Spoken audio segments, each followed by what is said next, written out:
What's going on, everybody? Dash Michaels here, and welcome to another episode of Shorts and Hoodies. Today, it's the Monday episode. I about said I'm Stephanie. I about said I'm Shorts. You I'm almost said your Shorts. shorts. I'm That's hoodies. Hoodies. Yeah, there we go. The one thing that I never wear. I'm Dash. This over here, this is Stephanie. Say what's up. Hi, hello. This is Stephanie. How's everybody doing? Happy Monday. I know that's tough to say because Mondays, they're always a little tough for me. Yeah. As you can see down below here in the nice overlay we have here today, it is a spoiler review for the movie I've been actually waiting on to get onto Disney Plus because I didn't feel like going to the movie theater to spend money on this. Not knowing too much about it. Since then, I have watched the movie and delved into the whole lore that is the Eternals. So today, this is a spoiler review. Spoilers ahead. If you haven't seen it, click off of it unless you want to be spoilt. And if you don't mind being spoiled, stay with us. Yeah. I was super excited for this movie. I really was. I was going into this very optimistic. Being this whole dreaded C word thing that's been going on, we've got, Black Widow through Disney Plus and also the movies as well. Same thing. We got Shang-Chi with this as well. And this is one that didn't come out on Disney Plus. It went straight to theaters. But I think we will soon see if we would have rather this had been on Disney Plus or maybe just a little TV show. Yeah. So if we're going to start with our overall thoughts about the movie, definitely. I'm of mixed feelings about this movie. The science nerd in me who loves science fiction liked the ideas behind the Eternals, the fact that it's this God figure, Arisham, and these angel figures, the Eternals, and the idea of creation on Earth. Super interesting ideas, right? Of like an alternate, something I personally thought like, oh, what if God really existed, but he was a big alien, right?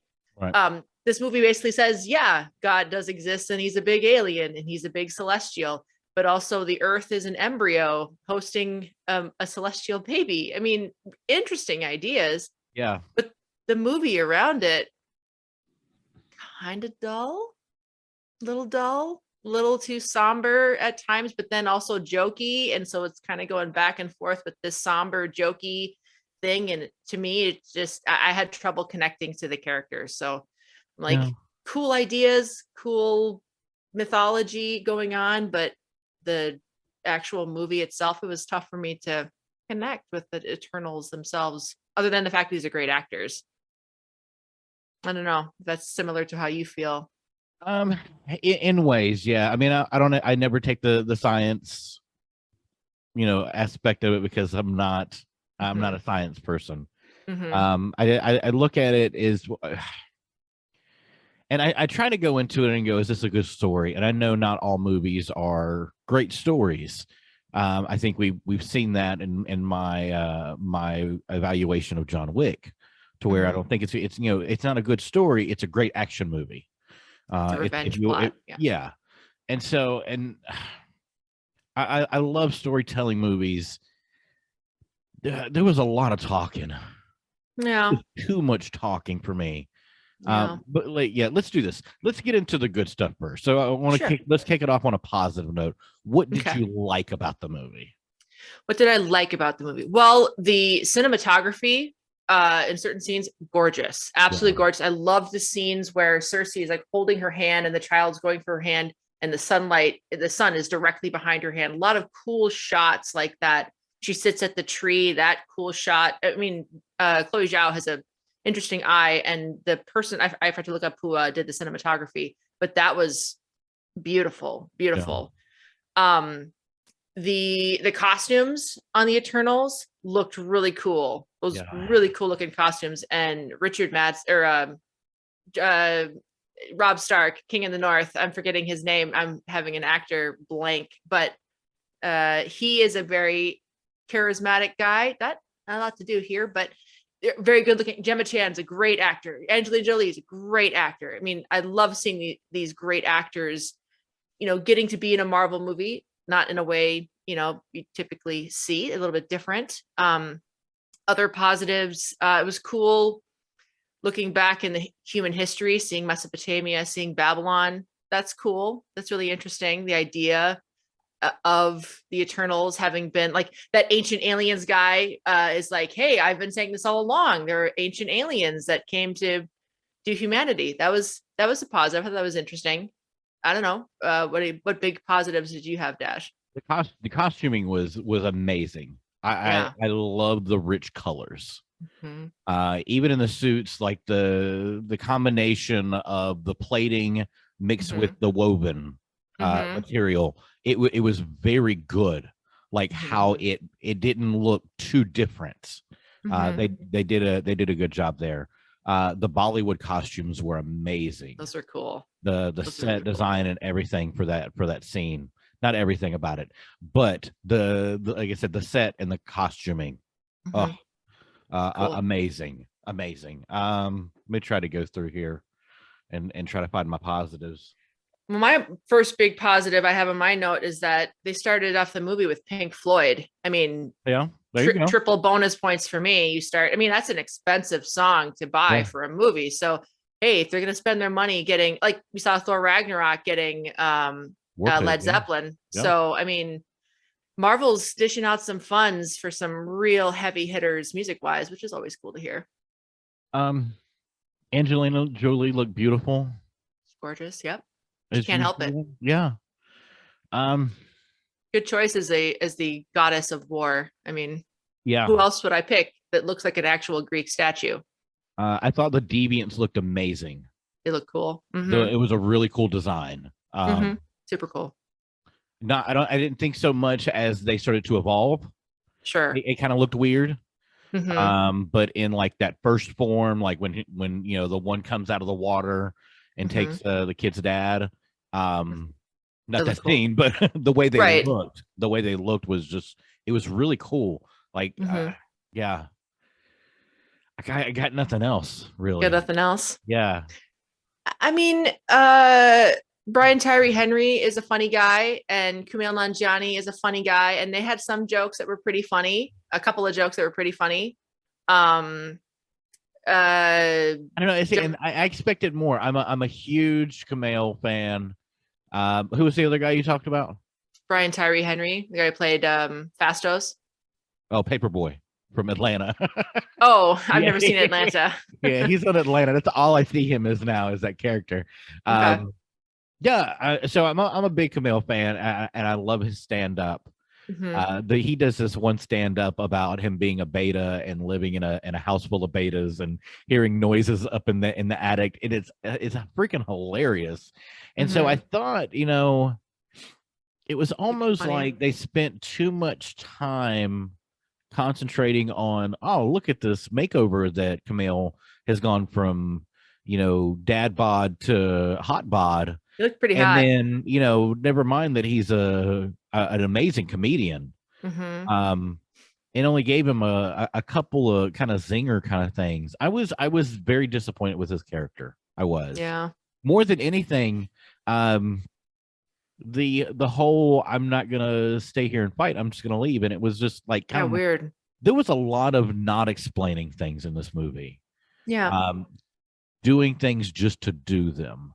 Mm-hmm. All right, let's get to the things that were bad. Okay. Because I don't want to say that this was a bad movie. I don't want to say that at all. No, I don't think it is either. Matrix Resurrections was a bad movie. Well, I don't agree on that, but this I would watch this again. I would give this another chance. Mm-hmm. I would. Mm-hmm.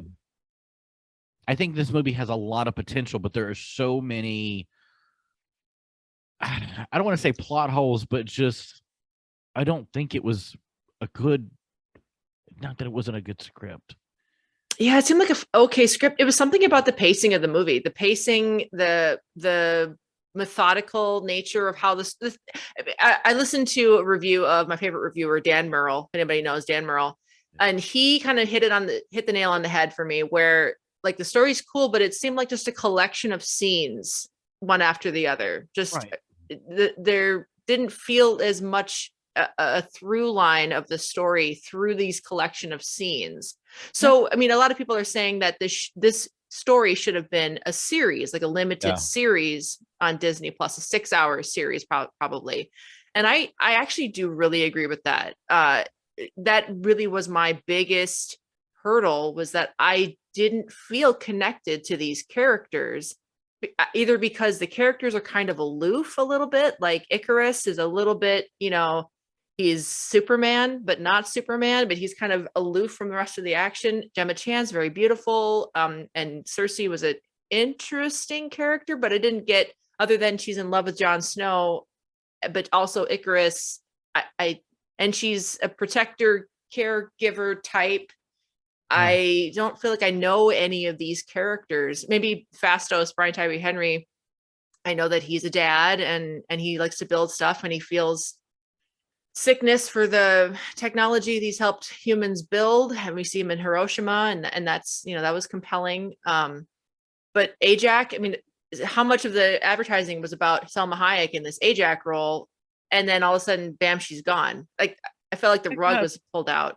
Between her and Angelina Jolie, I did not understand why Angelina Jolie was in this movie, other than she's a qualified actress and she's good at what she does. Mm-hmm.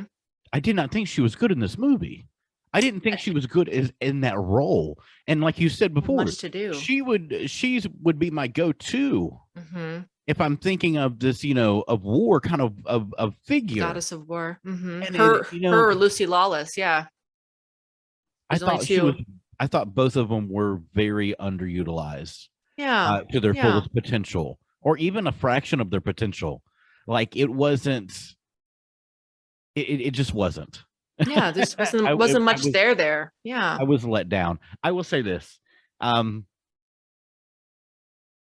of the first things that we learn, because there are there's questions before we even get to it of, why didn't the Eternals help? Right. Which they kind of Thanos, and they give you a half-ass answer. I'm sorry.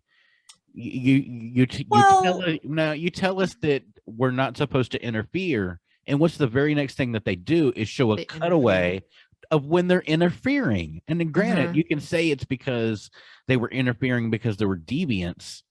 And then, then you have to make the excuse of because Thanos was on another planet that you didn't know that he was an Eternal as well.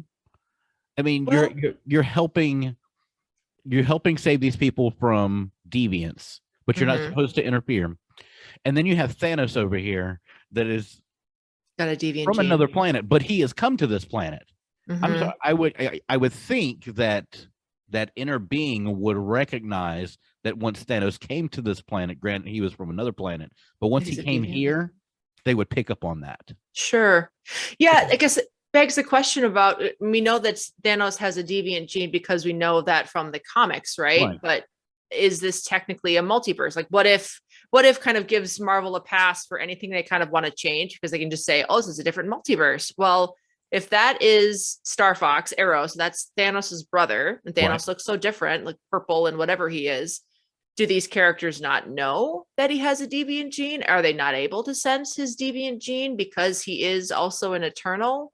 I mean, I don't know. Is he like more evolved than that Crow figure, the deviant that ends up evolving into being able to speak? Is he like a more advanced version of that? Is that what Thanos is? I don't know. Yeah, it's a lot of questions. It was very lazy to me. It really was, and I thought it was bad timing, especially if we sit here and go, we're not supposed to interfere, and then you cut to the very next scene of them in Babylon, and they're interfering, and I'm like, you just said. Well, maybe that's like proof, or like they cut back to that Babylon scene as like another place where they started being more being divided by that rule that they couldn't interfere, right? Because isn't that where Barry Keoghan, his druid character, like kind of walks off because he wants them to stop, and that's kind of going back to explain, like, I don't know. Yeah, it's the time jump back and forth. I got it. I followed the story. I wasn't lost. I wasn't lost in the story, but I was just like, oh, that's a bit of whiplash in the story of like, oh, okay, now we're going back here and Druig's gone, and Yeah. It was interesting. It was interesting. Other thing, the Bollywood scene. Again, very beautiful costumes. Love the set and everything. It was so low energy for me. And having seen other Bollywood, performances, Yeah. I was just like, yeah, it's you're all right. Marvel, you're Disney, you have the money, obviously. You're a real one. Yeah. Like, put the money out there for, I mean, and this is not to say anything about the dancers that were, not high energy, or the choreographer, or it could have been a whole mixture of the things. I don't know. It was just very low energy for me. Doesn't Kingu kind of say at the end of it, let's do it again with 10% more energy? So maybe it's possible it was intentional, but that's still silly. Shouldn't be intentional. He is pushing my buttons today. Sorry. Kitty is being a little terrorist. Yes, he's being a deviant. Yeah, I'm trying to keep him off my computer, off the flag. He's usually good during the show. Like, here, throw something. He's been implanted with the deviant gene. Yeah, this is going to be kind of a tough review to do in general, because I watched a breakdown by Screen Crush of like his breakdown of the movie, and some people are finding like it's all about rebelling against your creator, and what it's a woman that has to be the one that says that this celestial is not being born because she has the right over life and death. I'm like, where are you getting all of this? You're inventing all of this. Too many excuses. I'm not a fan of Screen Crush. I'm not a fan of. I'm just not a fan. It was interesting. Like, okay, you built a lot of that yourself. I don't feel that in the movie. I didn't feel any of that, and I don't think I'm an unintelligent person to be able to like get a deeper sense. But I just got the story, and maybe in hindsight, God, Erisham, wanted them to do whatever purpose they were created for. They were rebelling against their programming. I mean, that's an interesting whatever, but there were a lot of things in this movie. There were a lot of things, and I was going to say this to the end, but we're kind of on that subject now. That, not to get political. But this is a political movie. This is. Is it? You think so? I don't want to say it's a political movie. This movie tries to take a lot of stands. Okay. Whether it be, we talk about mental illness in the movie. Okay. With that Athena's character, yeah. Correct. PTSD with Athena's character. Climate change. And it was just the littlest thing about talking about the ice melting. Because the very next scene you see who was the one who, I can't remember her name. I don't know why I can't remember her name. The one who was really fast. Makari. Yeah. She speeds through, and when she stops, what is there in the background? But oil rigs. Oil rigs, yeah. Yeah. So we're talking about the drilling for oil. There was talks about safe space. There was a very overhanded LGBT. There was even talk of population control in this. And I'm one of those, like, if you have a cause that you want to bring awareness to, that's fine. There were like 11 causes, like a lot. And it's a lot of things. It tried to touch on every single one of them, but I think it would have been much more effective. Case in point, when we talk about shows like WandaVision or Loki, Falcon and the Winter Soldier, Hawkeye, each show had an undertone of a cause. Whether you're talking about racial oppression with Captain America and the Winter Soldier, whether you're talking about the deafness in Hawkeye, there were different causes in each episode. And that's why I also think that if this was a series, you could have done better. But 1, 2, 3, 4, 5, 6, 7, 8, 9 causes that I found throughout this 2-hour movie. It's a lot. Again, all of them in their own right are important, yes. But when you have a 2-hour movie and you're trying to touch on every single one of them, seriously, dude, you're killing me today. When you're trying to touch on all of those, come on, seriously, get down. Get down. Thank you, baby. When you're trying to touch on all those in a 2-hour movie, you're not going to be able to give it. No, a 2.5-hour movie. And I felt every minute of that 2.5 hours.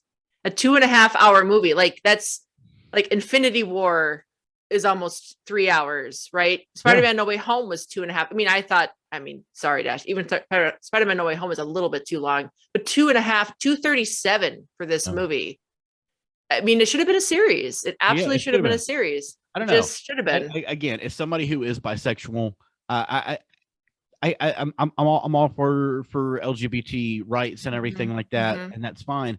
And I'm an ally. There were a couple things that I had an issue with. Like, okay, there was a scene where Phastos is in Hiroshima, and he makes the comment that these people are not worth saving. Yeah, again, it is a very touching moment.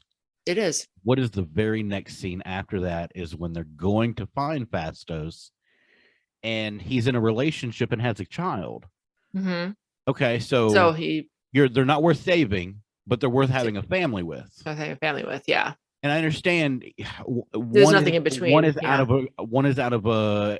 It's kind of like not an aggression kind of thing, but like it's a spur of the moment. Like this has just happened. F these people, they're not worth saving. And I understand that a lot of time has passed in between where we see the Hiroshima incident and where they pick up they're coming back together. My issue is it felt like it was put in there just as a nod to the check mark. Yes. Check mark. And because it never came up again. Well, until the end where they're all together at his house. But it was almost, it felt like a check mark. Like I need to mark this off. I felt if it had something to do with the story, again, the population control, that did have something to do with it. Because of the convergence, or emergence. The energy for the celestial was built on population. Right. So population control, I get it. I will stand by that one and go, that has something to do with that story. Sign language played a big part in this because the character was like that. People will make the same assumption and go, is that another check mark? Because that character is not like that in the comic. Oh, interesting. Okay. So a lot of things were changed, and I understand that things are going to be changed for diversity and inclusion reasons, and I'm fine with that. I think when it kind of goes, if it doesn't add anything to the story or have anything to do with it, is it a check mark? Is it pandering, or is it adding something to the story? Well, what is it to bring that character into that? You know, I guess if you bring in a gay character or a deaf character, does the story have to revolve around that aspect of that character? Can't they just be there, right? So, like, would if Phastos had a wife and a son instead of a husband and a son, would we even have noticed it? I mean, I don't have a problem with him having a husband whatsoever. Oh, I don't either. I know you don't either. But even for the story, like, it didn't really need to bring anything up related. I mean, that's where he was living, right? So it's like going to Hawkeye's house and his wife is there and his children are there. It's just like, oh, it's Phastos' house. They didn't really comment on it, and it didn't have anything to do with the story, but it was just, I don't know. I didn't even. It was interesting, right? It's the first, Marvel movie to be so, well, I don't know if it's the first, but it definitely was front and center, right? And also we saw another first for the Marvel Cinematic Universe, which was Cersei and Icarus, in flagrante, however that phrase goes, right? Yeah, I was like, more adult themes. They're moving, like, yeah, they are. This is Disney. Like, what? Somebody said if you watched it in the IMAX, you can actually see the entrance, I guess. I don't know about that because I watched it on IMAX on my TV. Granted, I don't have a huge screen, Maybe he had a huge screen. I don't know. but what I'm saying though, like, and again, and this is I didn't notice that about the characters. Yeah, it's they don't have to, for me, it doesn't have to have anything to do with the story. Them being diverse, both in cultural makeup and their whatever, that if they're making these robots to be integrated into humanity, they'd want to hit like every piece of humanity, right? So they've got heterosexual, they've got homosexual, they've got a deaf character, they've got somebody of the Middle East. I mean, well, they've got a Pakistani man. They don't have, I mean, I guess they had the Gilgamesh character, so they had an Asian person. It makes sense if those are supposed to be your integration into humanity, that they would look like every form of humanity. That makes sense to me. And of course, Gemma Chan is Asian. That's right. So, I guess it didn't need to have a comment on it for me. I don't know. Yeah. And I don't know if it was made a point to show his character is in this relationship, because we see Xerxes and Icarus's relationship, and we even have that little flirtation between Druid and, again, the woman's name I've already forgotten. Yeah, so there's that flirtation between them, and I guess that would be the thing. I don't know. It just kind of felt lazy because again, rushed. It was too rushed. It was too rushed. I don't know. I don't know about lazy is the right, but just too quickly, expecting us to be attached to these characters too quickly, and they really have not given us enough time to get attached to the characters, and the characters themselves feel a little detached, either through the direction or through how they're acting. They feel detached, so it's hard to connect to them. And this is where I think if this were a show, a Disney Plus show, to have 6 to 8 episodes, you could have given it more than 2 minutes on screen. I don't know. It felt more, what did I say? It felt like it was more important to put it in the movie than it was to explain why. And that's how I felt. I felt like we didn't know that he was gay upon creation. We didn't know, but we knew I forgot her name. Makari. Okay. Makari. We knew that she was deaf.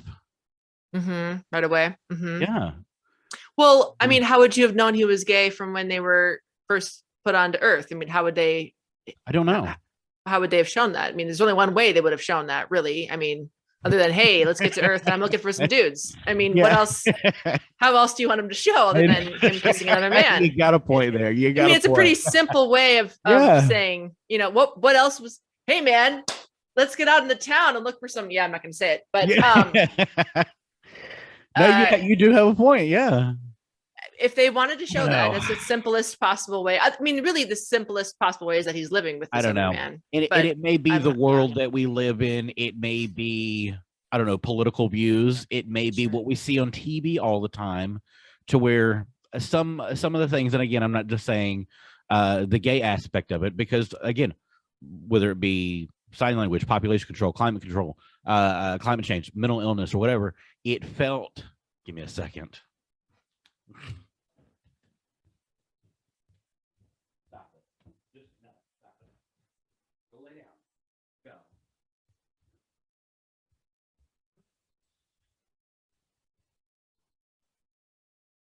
Sitting there kicking that lamp on the leg of the lamp. Little crap. What was I saying? I don't know if it was like the state of the world that we live in, that. And again, I'm not trying to. I don't want this whole episode to feel like I'm trying to make a political canceled point or whatever, or trying moral point. Yeah, it's. They're just. I mean, like we needed to have a lot of check marks. Sure. It felt like more check marks need to be checked off than to really get into actually develop the character. Yeah. I think if this was a Disney Plus show, 6 episodes, 8 episodes, we would have been able to get more involved in depth in these characters. I would have loved to see the relationship that him and his husband and his son had. A little more of that. We got a minute, if that, of his son at the end with Thena. And I would have loved to have seen the relationship that he had with his son, not as opposed to him just tucking him into bed and that was it. He's off. And we can make the argument. We can make the argument that I'm sitting here trying to concentrate more on the sexuality than the story, but that's what you gave us. Well, because they didn't. It's a, I don't want to say a hot button thing, but it's the same thing as every other character motivation that's happened in the movie, right? We see Icarus for, we see him show up, and what do we know about Icarus? We know that he's really strong and he's kind of like the pseudo leader. What do we know about Cersei? She can change stuff and she's a teacher and she likes Jon Snow. What do we know about Athena? It's like, we don't know much about these characters from this movie, like the characters, their personalities, their whatever. They try to interject jokes and the jokes don't work. Like, I really did not like, certain of the jokes were funny, but they're trying to have this somber tone with a lot of these characters, and then they're making jokes, and it just broke it up for me. Like, I had the same problem with parts of Thor Ragnarok, where there's just jokes where I don't think it naturally would be a joke. I don't know, or just to me, it feels like the wrong part for a joke.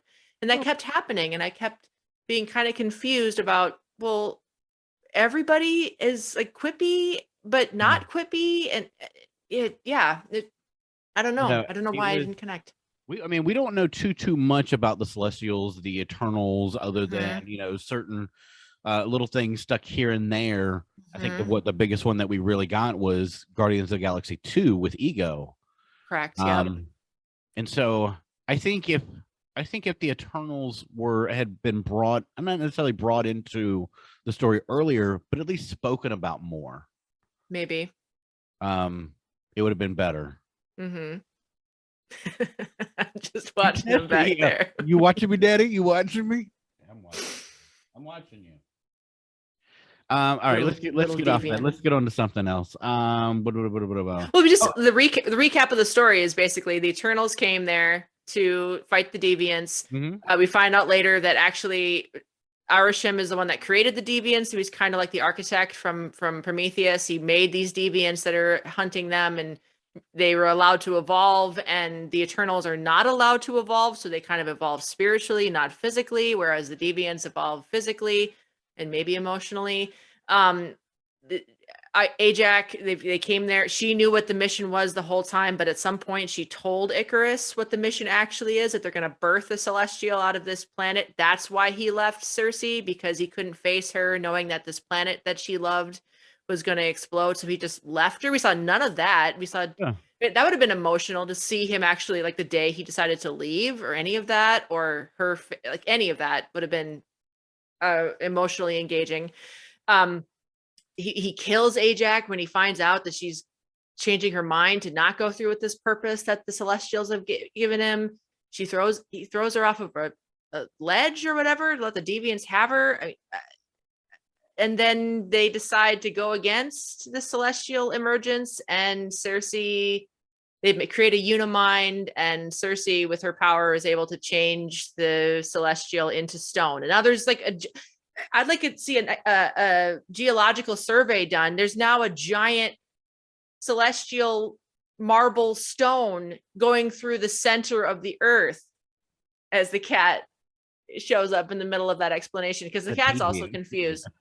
But like the planet, what the heck is that going to do to our gravitational field? How's that going to, is the axis of the earth now like wobbly? Are we going to rotate differently? What's our gravitational pull around the sun going to be? It feels like there's so many more scientific questions to be answered by.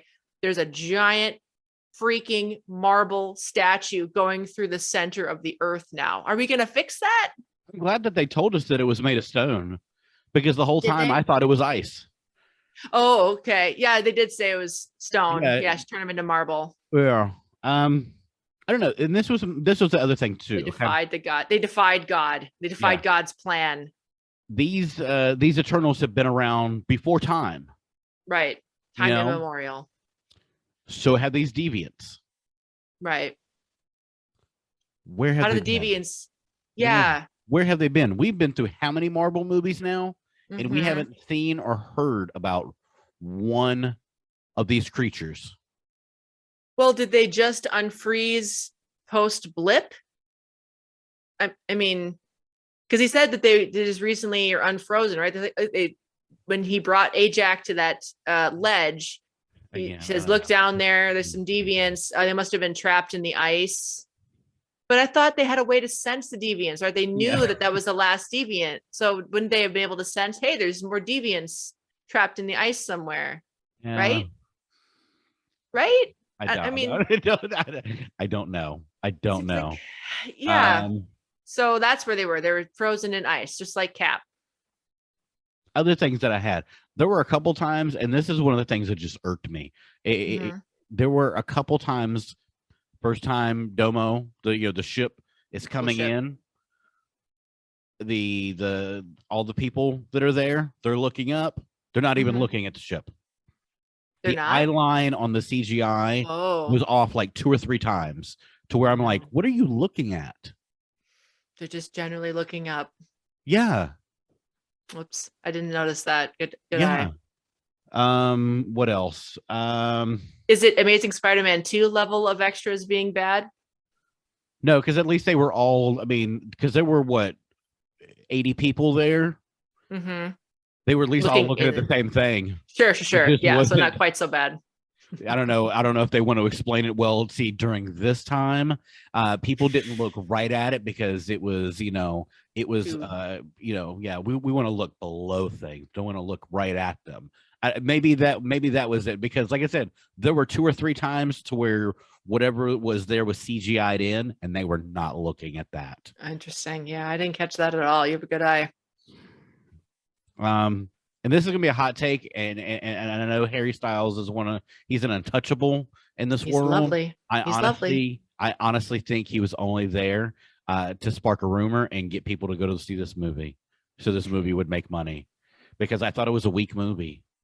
I think, well, I mean, you're not, I can't say that you're wrong, because was it Variety or Deadline? One of the two, like immediately after the movie coming out, reported, hey, Harry Styles is in the, so I knew about that post credit because Variety or Deadline or one of those big trades spoiled it basically. And I also got spoiled the second after credit scene with Jon Snow. I'm just going to call him Jon Snow. I'm not going to call him Dane, whatever the name of that character is, until I see him.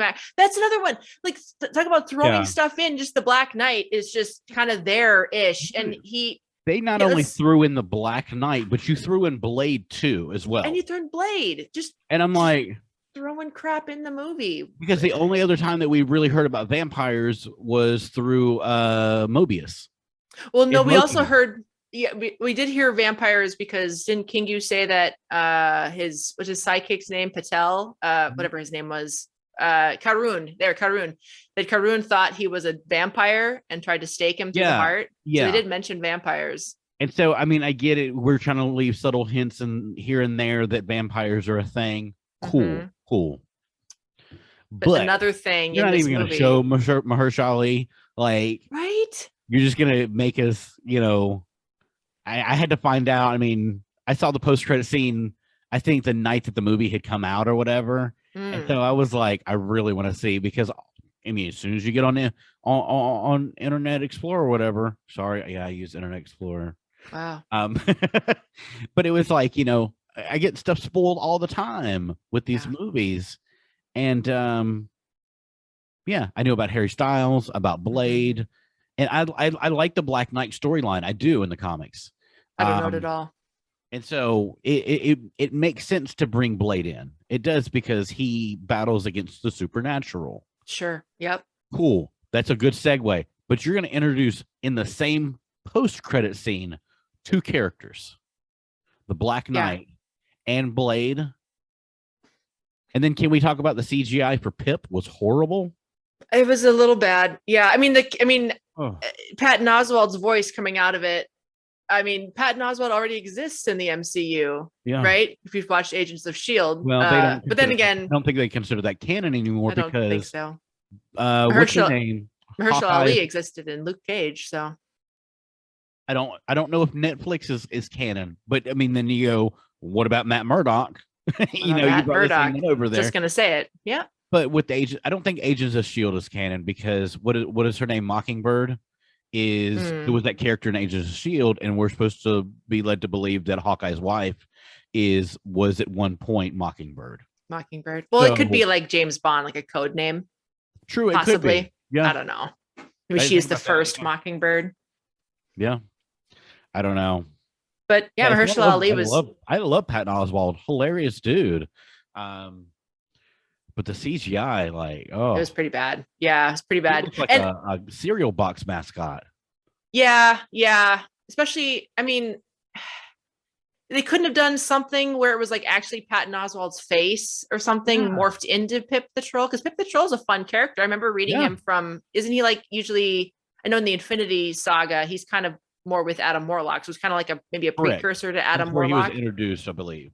Right. I thought, I mean, why? It was a fun entrance and everything for Eros and everything, and cool. I'm a big Harry Styles fan. I like Harry Styles, but I think it was a ploy to that it's not a strong enough movie. We still need to get butts in the seats. What is the demographic we're missing out on, though, too? Young girls. Well, they want to see Harry Styles. They do. Let's bring Harry Styles into the MCU. Yeah, I mean, he's if my reading of the stats on age and gender and all that stuff versus the MCU. Dudes. I'm sure you can look to find it, but I mean, most of everything with comics has been geared towards boys. Dudes.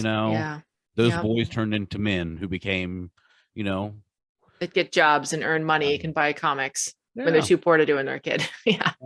But I mean, he's a great choice. I mean, for my reading of what Eros Star Fox is as a character, right? He's a perfect choice for that character, I think, right? He's a good looking dude. He's supposed to elicit pleasure in people, which he definitely does with his music and his physical appearance and whatever.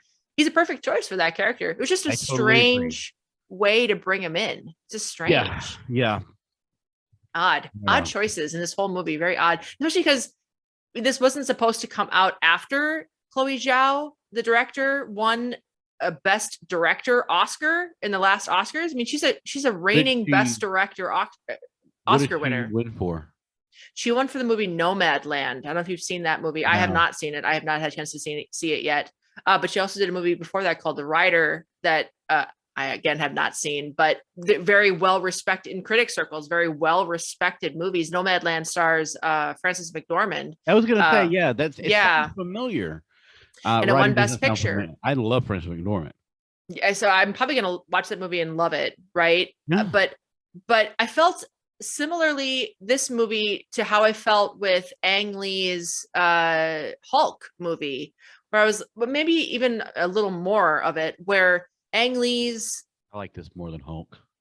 You like this more than Hulk? See, I actually kind of liked Hulk. I liked Hulk a little bit. The only thing about Hulk I liked was Ed Norton. I just think he's a great actor. Oh, I'm thinking of Eric Bana. The Eric Bana version. Yeah, the Ang Lee one. Yeah. Okay. So like coming out of that one. I like Eternals better than that. You like Eternals better than this one? Than that one?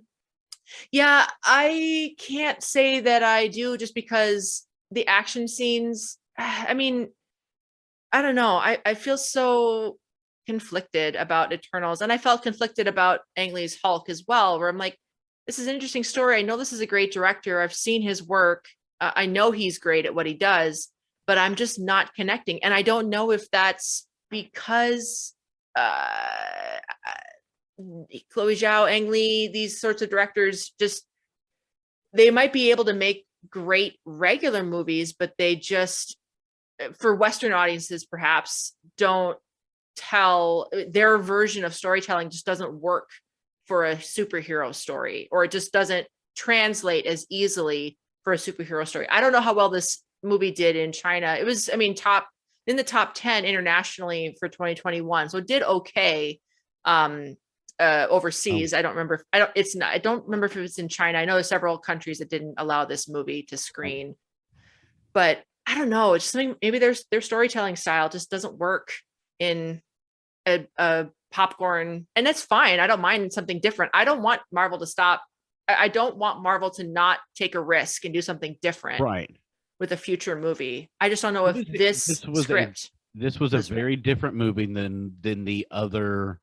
And again, I know Marvel gets a lot of criticism about this whole kind of algorithm that they've kind of created with superhero movies, but you know what? It works.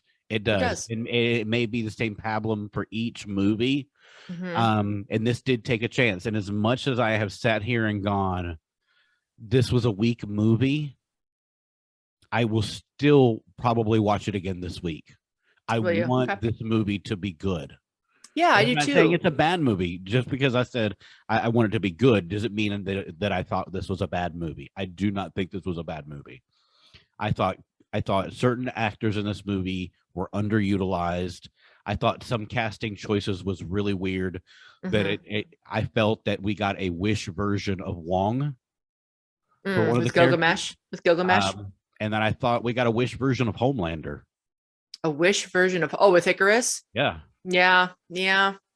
But it's a shame. I mean, Richard Madden's such a great actor. And he just didn't have much to do. None of these characters had much to do because you're trying to do too much at once. You couldn't give enough to each one of these characters. That's overall. One of the things that I thought was missing, we're going to wrap this up here in a second. Yeah. I understand that they were created and everything. And I think one of the biggest things that was missing was emotion, because they really didn't have too much emotion. Yeah. It's sad. I think other than like pain, when, Cersei's got stabbed or little things here and there, that there was hardly any emotion. And I think that's one of the things that took away from the movie. I understand that because they were created, yada, yada, yada. But I think not having that emotion is one of those things that kind of made me not connect, because I'm human, Right. I have emotions like sadness because this movie was not as good as I wanted it to be. I think I couldn't connect with the characters with that. Yeah. This is a movie to directly compare, maybe not directly compare because it's not fair, but Zack Snyder's Justice League as a comparison of godlike characters that still have relatability. It had had jokes in the Justice League in Zack's version. It had the right kind of humor for Zack's storytelling style. It had basically the goddess of war. It had all the same characters we just saw here. It had a speedster. It had a Superman. It had a Wonder Woman. I don't know who would be Batman. Fastos would be Batman in that instance. This was, I felt a little bit like Marvel's attempt at doing a Justice League sort of a thing-ish, right? Big new gods. But something about the way Zack shot the Justice League, I connected with those characters so much more. And that was 4 hours long. I had more time to really connect with those characters. And I had prior movies to connect with those characters. So if you want to take the overall theme of my critique of the movie is I wish I had more time with these characters because I didn't connect to them in the time that I had. All right, let's go ahead and wrap this up. Out of 10, what would you give this one? I would, for the ideas, I'd give it an 8. But for the actual execution of the movie, I would give it probably a 6. So you want to say a 7 altogether, all around? No, I'll say a 6 for the movie, movie itself. Yeah. The 8 in the ideas brought it up from like a 4 or 5 for me, just because I didn't connect. Yeah. Yeah. Yeah, I think I'm going to go with I don't know. Search your soul. 5.8. 5.8. Yeah, I wanted this movie to be more than what it was. I'm glad I didn't spend the $20 to go see it in the movie theaters. I probably would have liked it a lot more. And then I think I would have been robbing myself of it's just a weak movie. Yeah, we watched it on a small TV. We didn't watch it at the big, theater that we have with our family. And I did miss that. I mean, I wonder that too, if I watch it again on a big screen, if I will like this movie more, if I'll feel more connected to the action. No, but see, at the same time, I think if you can watch it on a big screen, you can you should be able to watch it on a smaller screen and still get the same effect. Granted, you're not going to get that IMAX visual of everything because it was very beautiful. Beautiful movie. Looked beautiful. Give me a second. I'm going to punch you in the ear. Oh, folks, we have cat punching.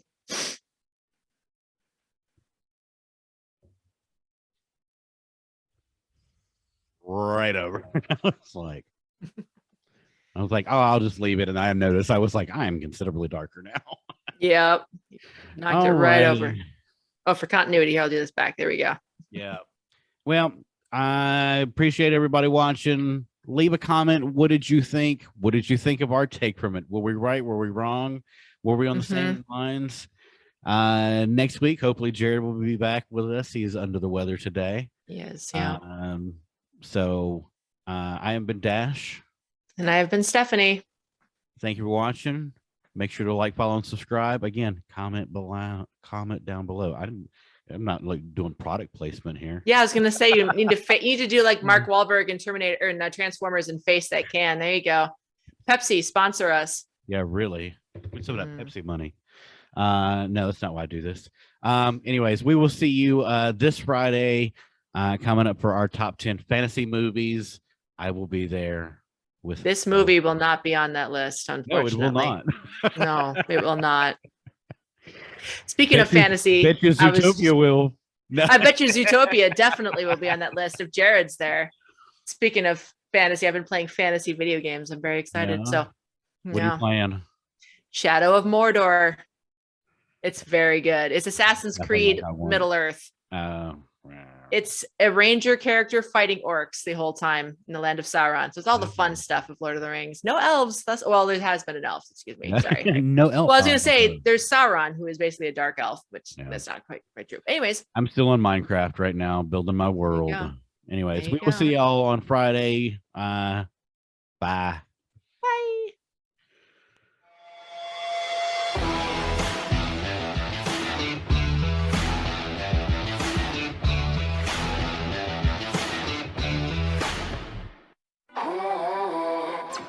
Cut the check.